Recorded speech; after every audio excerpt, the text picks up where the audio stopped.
Welcome to the Ravenswood City School District Regular Board Meeting of February 13th, 2025. Our board meeting is called to order at 6:07 p.m. We will start with roll call. Trustee Blue. Here. Trustee Latu is absent. Trustee Shabomaheen is absent. Trustee Tavera. Present. And I myself, Laura Nunez, am present. We have quorum. We will move on to item number 2, which is the approval of the agenda. Do we have any questions or comments regarding the agenda? We will be pulling item 8C. So if we can make that. Do we have any other questions or comments around the agenda? Amazing. So do we have a motion to approve the agenda? I'll make a motion to approve the agenda with item 8C. Do I have a second? I second. All in favor? Aye. All opposed? The motion passes 3-0. We will now move on to item number 3, which is our consideration to approve the proclamation for recognizing February as Black History Month in Ravenswood City School District. Good evening, Board of Trustees, Superintendent. My name is Valeria Miranda, and I'm the DEIB coordinator here at Ravenswood. Today, I am so excited to introduce our students who will be taking part in introducing our Black History Month proclamation. Our students have been working really hard to make sure that they are able to say this for us and be here today. And I appreciate our parents and our guardians who are here to bring our students. Our proclamation has been approved by our parents, different staff, as well as our students. So without further ado, I'll give the mic over to our students.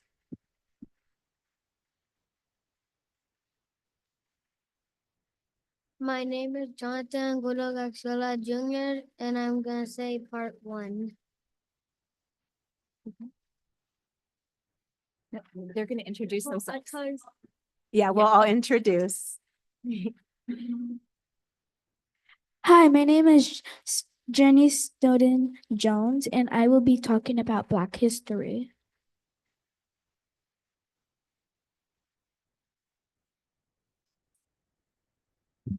My name is Corday Makai Bradshaw, and I'm gonna be talking about the artist and the rap and yeah.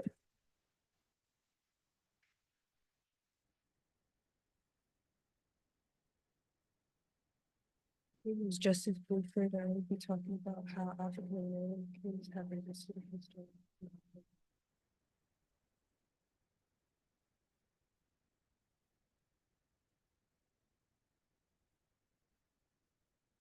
I'm Logan, and I'm going to be talking about our introduce statement.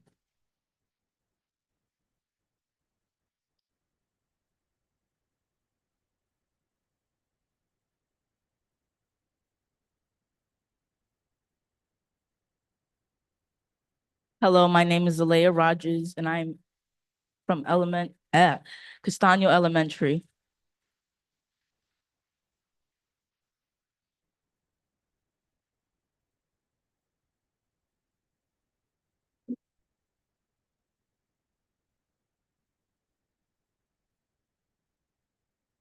Hi, my name is Kenny. I'm from CCRMS.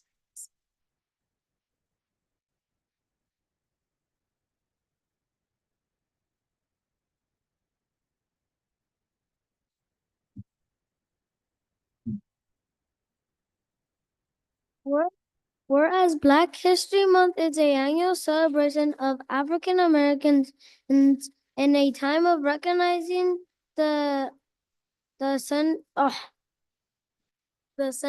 role of African Americans in U.S. history and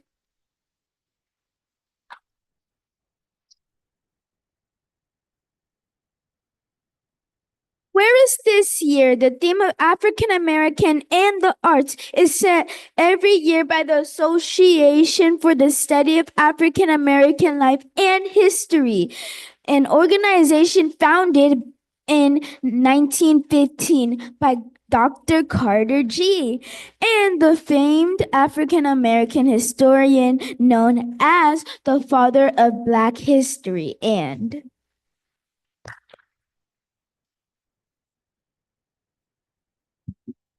Whereas African American artists, poets, writers, visual artists, musicians, and dancers have historically served as change agents through their crafts and art of resistance. And whereas the Ravenswood City School District empowers its students with visual and performing arts, which is VAPA, on a daily basis, incorporating the dire diaspora of BIPOC artists within the VAPA. Courses offered to every student via our specials and elective courses. And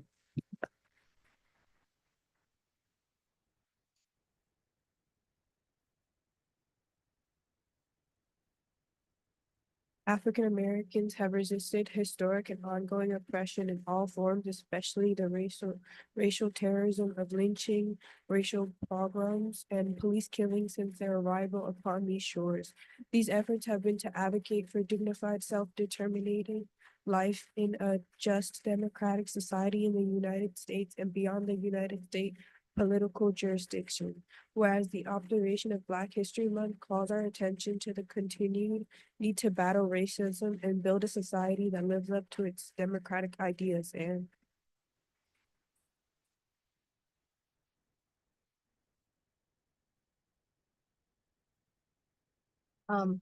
In May 2021, the Raven City School District created our anti-racist statement, acknowledging that racism has an inherent and permanent impact on our students' lives. We actively work to systematically dismantle the racist structures and practices in our schools. And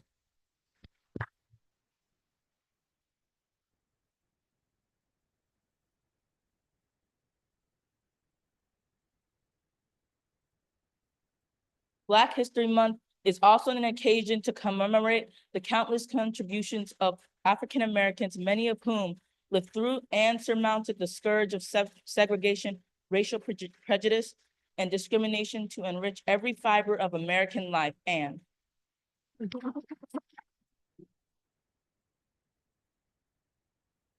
Whereas Ravenswood City School District continues to work.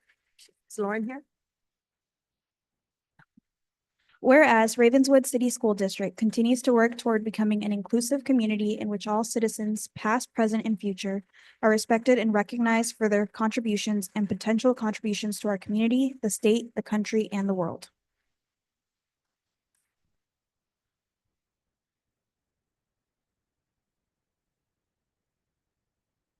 Now therefore be resolved, Ravenswood City School District does hereby proclaim February as Black History Month and encourages all residents and visitors alike to join us in celebrating this special month.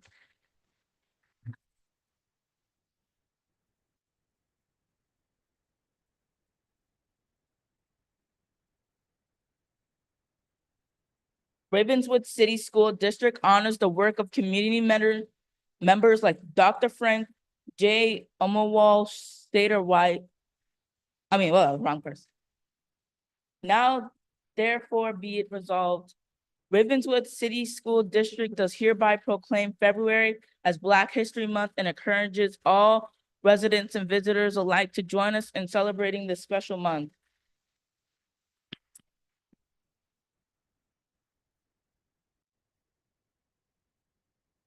Do I have a motion to approve the resolution?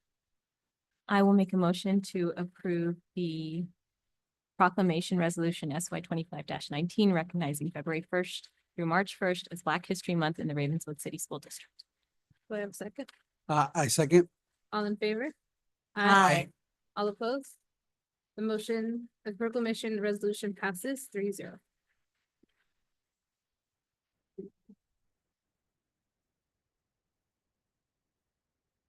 And then I'd like to open it up for any comments. Yes, I just want through the chair. I just want to say thank you to all the students who came and spoke. You guys did such a great job and I'm so proud of you. Yeah, and as a parent, I'm always crying up here, so it makes sense. As a parent, it's just such an amazing thing to see you guys up here and just representing your family, your culture, the history of Ravenswood City School District, East Palo Alto, and East Menlo Park and Belhaven. And so I just want to thank each of you and your families who are here supporting you. Just remember, our board here supports you in everything that you're doing. And we really love that you're involved, and we want to keep hearing from you, and we want to keep having you here. And we are working our best in every asset or facet of our school district to make sure that we are giving you the education you deserve. So thank you so much for all of you. I'm so proud of you, and it's so great to see you up here. Through the chair, yeah, I also just want to echo what my colleague said. I just want to congratulate all the students again. I remember when I was your age, I would have never done something like this because I was very shy.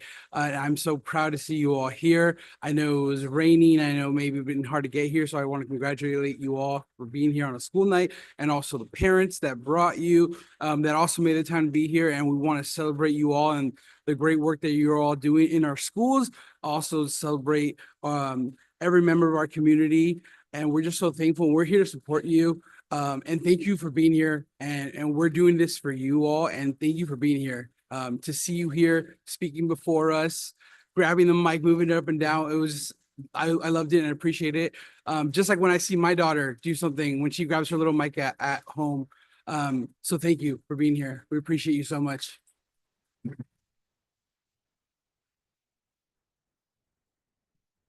I don't know how I can follow them, but I echo everything they said. Thank you all so much for being here. That takes a lot of guts to keep like a face and keep going. Those are some really hard words up there. Even for me, I'm like, I get caught up all the time, right? Thank you to the families for supporting your students and bringing them here. I know it's a long work day and then a long school day, and you're still here showing up and showing out. And I know it's just February, but we want to celebrate you and want you to feel celebrated all the time. And so if that's not happening, let us know so that we can fix that too, right? And so I really hope we have something in store for them at some point, some treats. But thank you so much, and we're looking forward to what else happens in February. Have a seat. Yes, to Jonathan, Journey, Corday, Justice, Logan, Zalea, and Lauren, who is not here, Kanandi. Very proud of you. I see you in the classrooms. I know your principals in the back and your vice principals are proud of you to be able to take the skills that you're learning in the classroom and taking them outside of the classroom in this leadership space. Very proud of you, and parents and family, you should be proud. Of the students, 3 of them are bilingual as well, speaking Spanish. And so just continue what you're doing, the challenges that you face, as well as these opportunities to showcase your talent.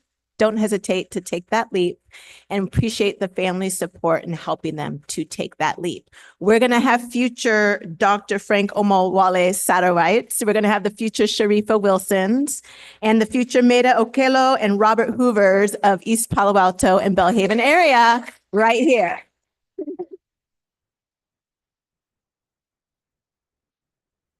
Congratulations. And there's pizza and goodie bags for you as well. All right, we will now move on to closed session. Do I have any members of the public who wants to address anything that is agendized for closed session? As I see none, we will adjourn to closed session at 6:21 p.m.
Welcome back. We will reconvene open session at 6:49 PM. For report of action taken in closed session for item 4A, we had discussion, but no action was taken. We will move on to item number 7 from the floor. Do we have any members of the public who would like to address anything that's not agendized? As I see none, we will move on. For item number 8, I will entertain a motion to approve consent agenda with item 8C pulled. I'll make a motion to approve the consent agenda. Do I have a second? I second. All in favor? Aye. Motion passes 3-0. From there, we will move on to item number 9, which is board reports and communication. Through the chair, we are, or I was able to go to the Los Robles play this morning. I know that's going on right now for the first and second grade. Sorry. Just finished. Okay, just finished for the first and second graders. And they had the first and second graders doing a musical called Lemonade about how this was the worst day they could remember. And then it turned out to be a better day when you get a new outlook. So it was great to see all of our kids perform in English and in Spanish and remember their lines and perform with excitement. And it was really fun to see all the kids in their costumes. So I want to thank Miss Christina for, you know, her first year as a drama teacher at Los Robles and really, you know, being really ambitious and doing plays with combined classes of different ages. And I'm looking forward to the next 2, right? 2 or that are coming up after we get back from break. So thank you.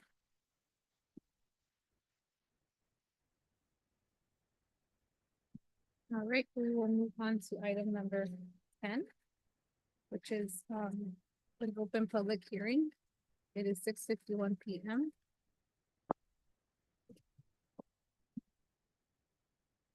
And we will do the presentation for the updated facilities master plan.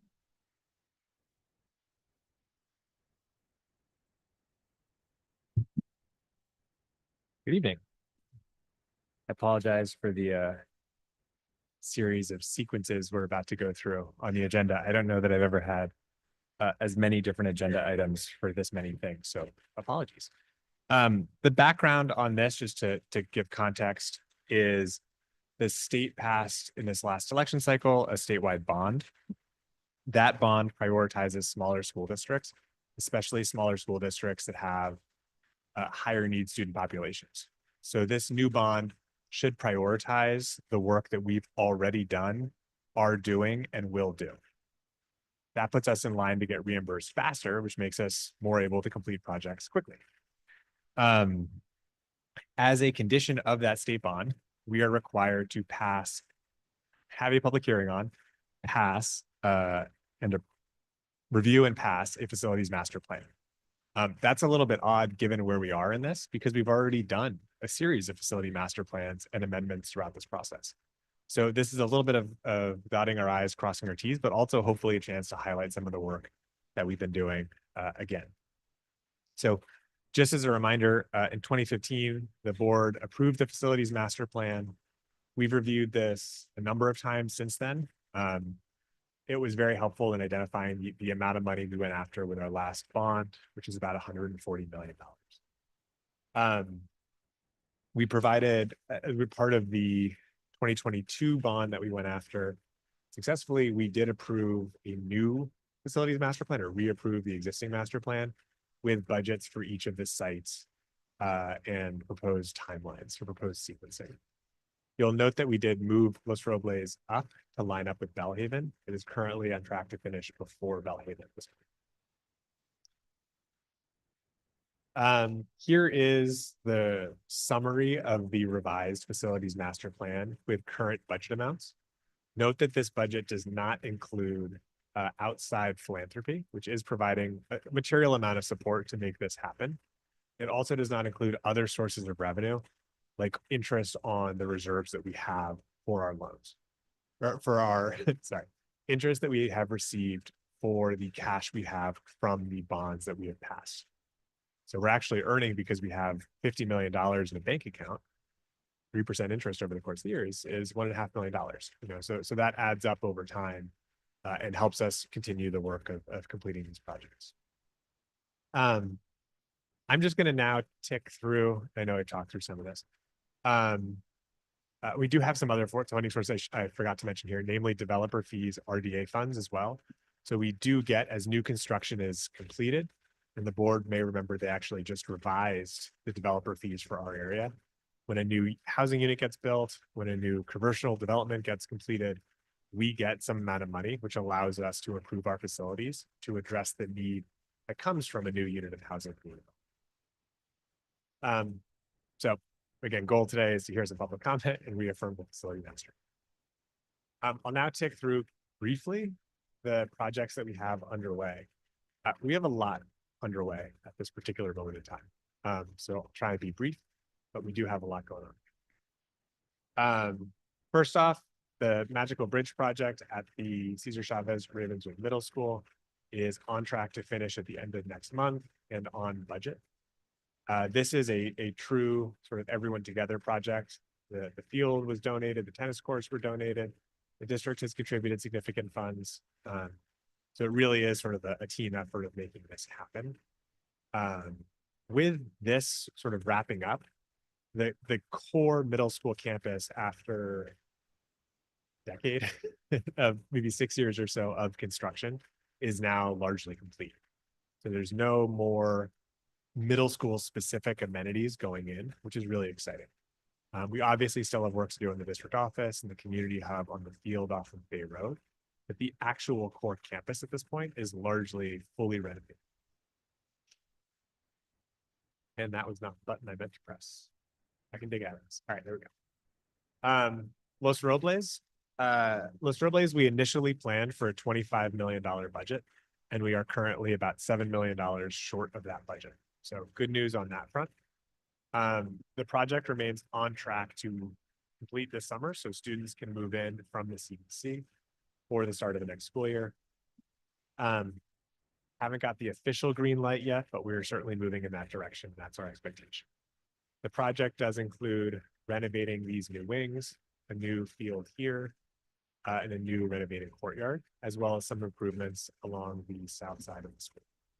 It does not include addressing the multi-purpose building, which is a need for the site.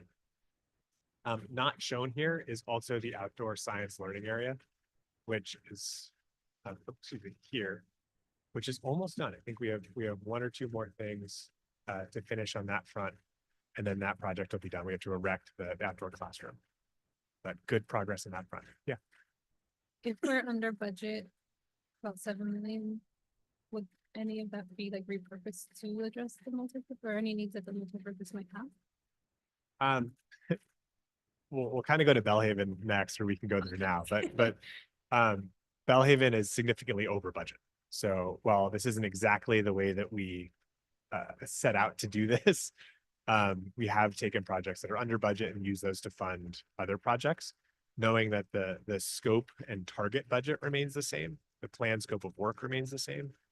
But we still have, approximately $200 million or so to spend across the school sites. So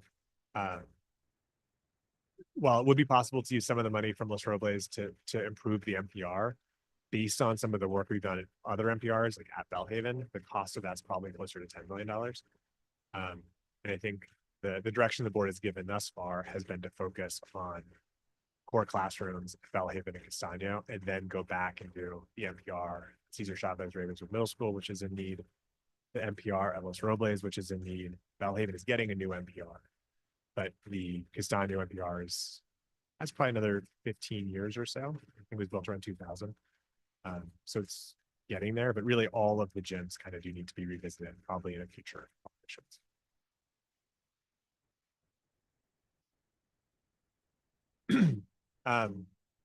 Moving to Bellhaven, as I mentioned, this project is over budget. The whole project is delayed. We were hoping to move in this start of this school year. The whole project was kind of built around that end date in mind. We have at this point missed the window to start at that at the start of the school year. Electrical switchgear has been the issue. Getting that sort of ready to go has been a challenge. That said, we think the entire project may have a reasonably good chance of ending on time.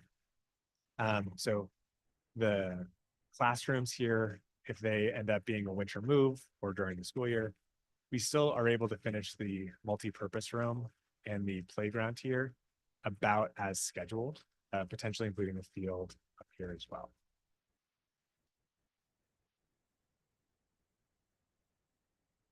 The district office is currently under design. Just to provide some context for the board, which I think the board likely remembers, but the initial facilities master plan called for a $44 million district office. That was in 2015 dollars. At today's dollars, it's probably closer to $100 million. That was a $100 million proposal for this current site, which the board is leasing to build 100% affordable housing with a preference for teachers and staff that will also bring in significant revenue for the district to support recent raises and close funding gaps. We are then proposing to move to a smaller office, which will be located at the field off of Bay Road. As part of that, we're targeting a $15 million project budget. We are hoping to be at a DSA later this month or early next month and expect construction to take about a year. So we're working on sort of the final nits and picks. It always takes a while to get out of DSA, feels like in my experience. But we're starting to prepare the bid documents, do sort of the final reviews on that front. So expect to see that field start to come out of commission reasonably soon and roughly at the same time as Magical Bridge is fully open. So the school kind of will swap those field spaces functionally. Finally, our last school, Castano, which is in the early design stages. We've had a couple of meetings with site staff and parents at the site. We've also been working closely with the school leadership team to work on what a $35 million or so modernization project for the school would look like. There are functionally four things, I guess, are sort of in scope here. First is a modernization of the 3 wings here. Second is the construction of a new building here. And third is renovating this playground area. Those are kind of the 5 components or so, I guess I should say, of the site. We're also exploring, since we would lose the drop-off loop here, adding a drop-off loop just for buses, not for parents, just for buses off of University, buses and vans, excuse me, off of University, thereby hopefully cleaning up a little bit of the parking lot circulation. Yeah. I will note Hetch Hetchy, which runs through the site, makes sort of a turn here, significantly limits our ability to add temporary housing to the site. So with Belhaven, we built that pop-up school. I don't think that's something we could do with Castano in any kind of feasible way. And so it will mean more of a phased construction approach, which is a longer construction timeline, and it will require the school to squeeze into existing spaces, which I think will be inconvenient, but where the school team is ready, excited, dare I say, cautiously optimistic that it's going to be okay. I think we have no more construction projects. And so with that, I will conclude my presentation. Do we have any questions from the board?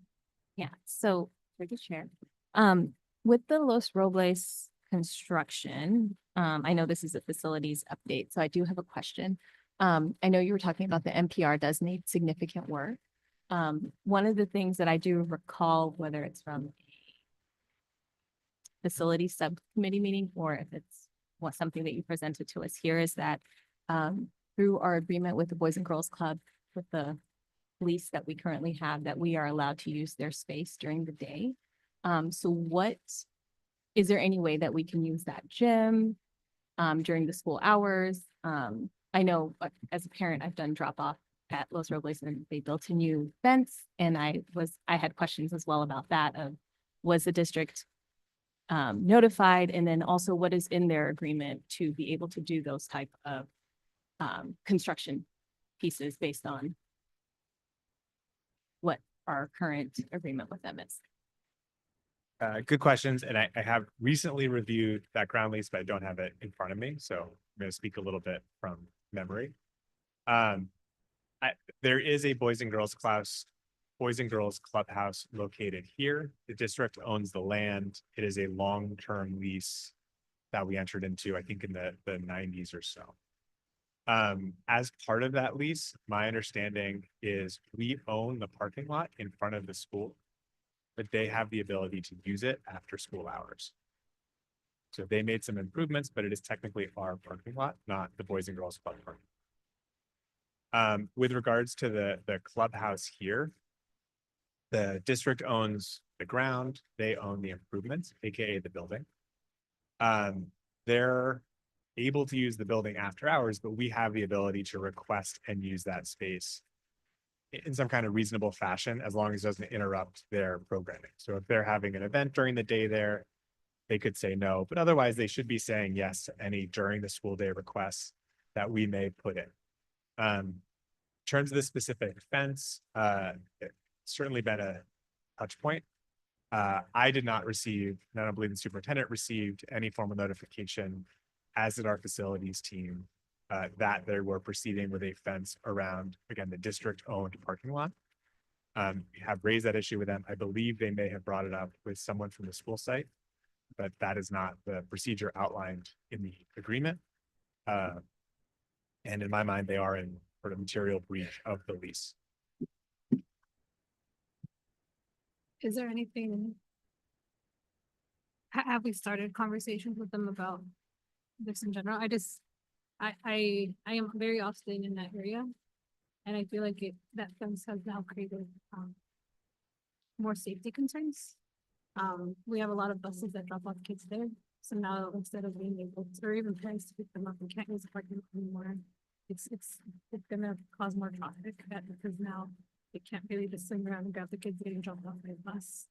A crosswalk person is now more on the corner, and the fence kind of creates some blind spots. And so I just wonder if we can open more conversations, especially if they didn't even ask. Because it's built on property, and I feel like that should be better before they created anything. To the chair, I also want to echo the concerns of our board president. I've said this before, I was part of Tinsley, so I caught the bus at that parking lot every single day growing up. And that fence, and I did see it recently, and I was actually very surprised to see it. But I literally think myself being there with friends waiting to catch a bus and seeing how close it is to that sidewalk, just thinking about students and the safety of students wearing their backpacks and being bunched up waiting to catch a bus. And maybe, you know, a student somehow steps on the road and something happens. So that's very concerning to me. Yeah, but I want to make sure that's done.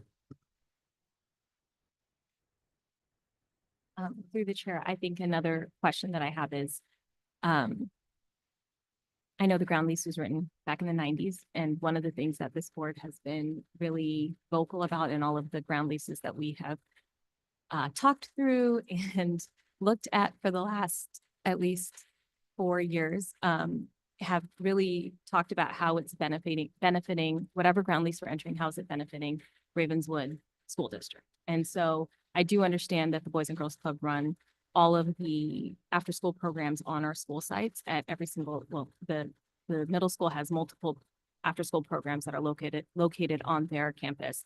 But I know our elementary schools, mostly other than Castaño, exclusively have Boys and Girls Club on their campus, right? So I do understand that they are meeting the need for our students in specific places, but then I also know that the Boys and Girls Clubhouse does host students from that attend other school districts, but do live within East Palo Alto. So I do know it's benefiting the community at large.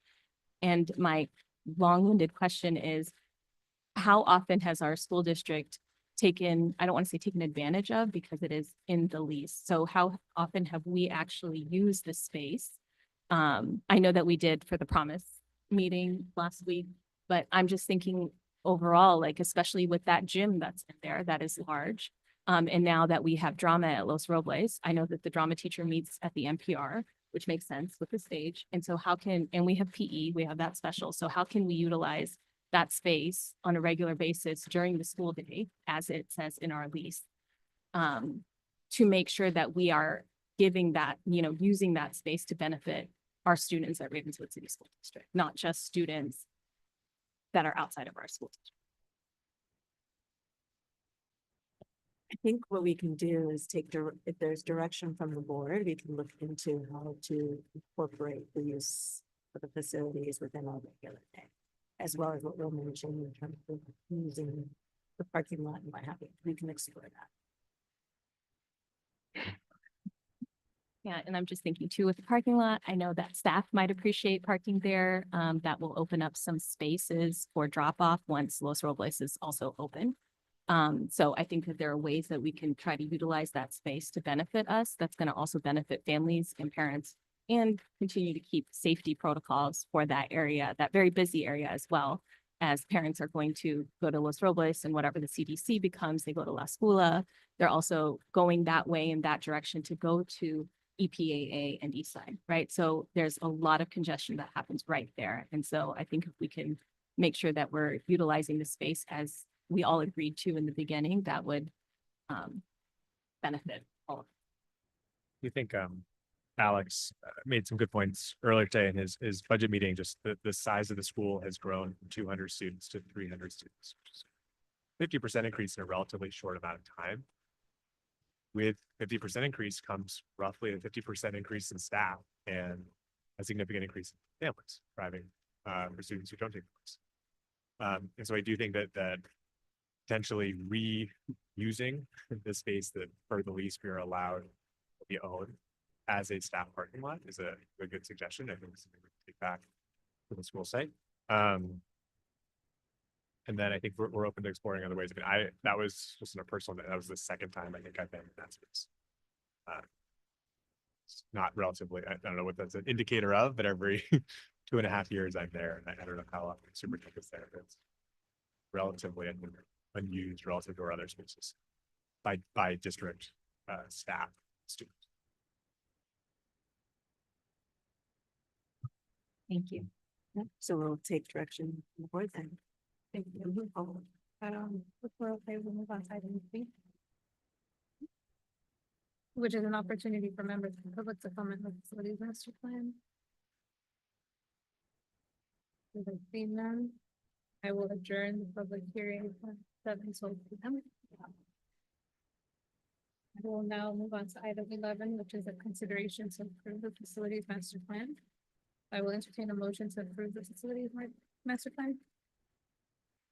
I'll make a motion to approve the facilities master plan. Do I have a second? I second. All in favor? Aye. Motion passes 3-0.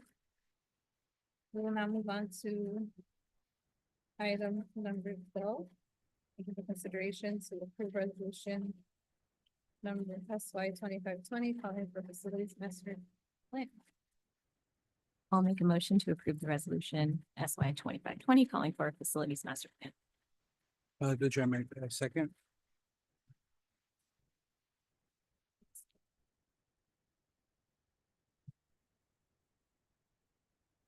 Resolution number SY 25-20, calling for the facilities master plan, resolution of the school board of education on the Ravenswood City School District on February 13, 2025. All in favor? Aye. All opposed? Resolution passes 3-0. We will now move on to item 13, which is a consideration to approve resolution.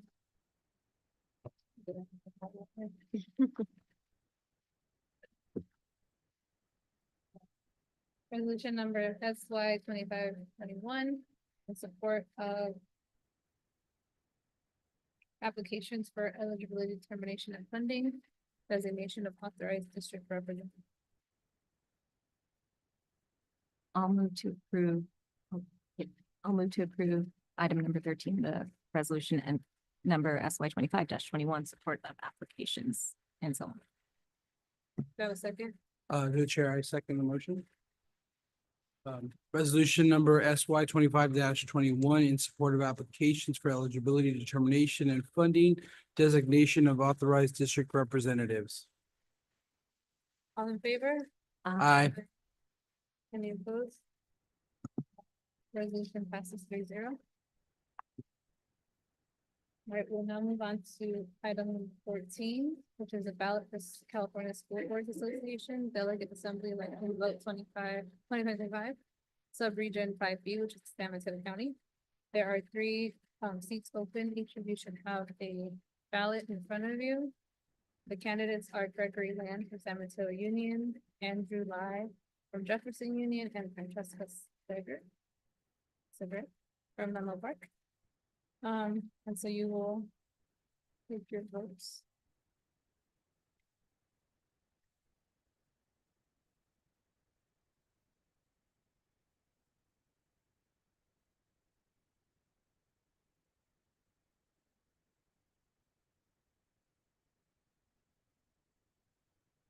And down.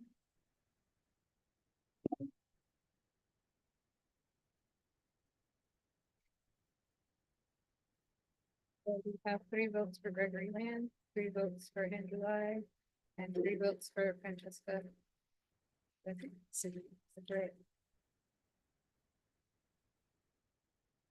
From there, we will move on to item number 15, which is our superintendent's report. Yes, very briefly. Last week, we held our Ravenswood Promise Walks. Our strategy and engagement assistant director helped coordinate recruiting and getting families and other community members, philanthropists, elected officials to walk alongside our principals who hosted along with their outreach coordinators and our family and community engagement coordinator to ensure that they had the opportunity to witness our strategy, our Ravenswood Promise in action. And principals had the opportunity to share their current data, the middle of the year benchmark assessments. And then we had our director of teaching and learning and our strategy and engagement assistant director present the data district level. And I think what it allows to happen is for community members to really get inside look at what is happening in our classrooms, as well as just a feel of what our campuses are like. And the overall sense again is we have safety, we have sense of belonging.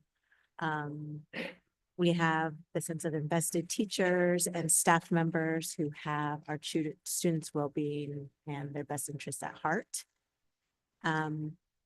And there's also opportunities to grow. And so we heard directly from the community about those areas. Joy Schinner, again, our Assistant Director of Strategy and Engagement, will collect all the data and synthesize it and provide that report for the greater community to review. And it's an opportunity to just have more of accountability to ensure that we're providing the best education for our families, as you all were indicating to our students who read the Black History Month proclamation. It's what they deserve, and we need to come prepared every single day. And we are working hard, and we also have to realize at the same time, it can be true that we can work really hard and still maybe not move student outcomes. And so there needs to be constant reflection and synthesis of what is happening in regards to planning, reviewing that data, and responding to data. So we've had some honest conversations and reflections, and it's great to also hear how we're doing well from outside of the folks who we typically hear from. And it's an honest reflection of where we can improve. So we look forward to having additional opportunities. Our 3rd one will hold in April, I believe, which will be our 4th one overall. And it's just a practice that we'll continue doing every year.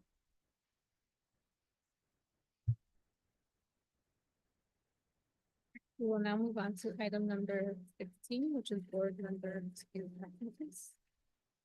Is there a motion to approve item 16? Through the chair, make a motion to approve item 16. That was I'll second. Resolution number SY 25-18, board members excuse absences, Water Conservation Code 35120. all in favor? Aye. Motion passes 3-0. The next regular board meeting will be held on February 27th at 6 p.m. Open session will be at 6:45 p.m. So our February 13th regular board meeting is adjourned at 7:19.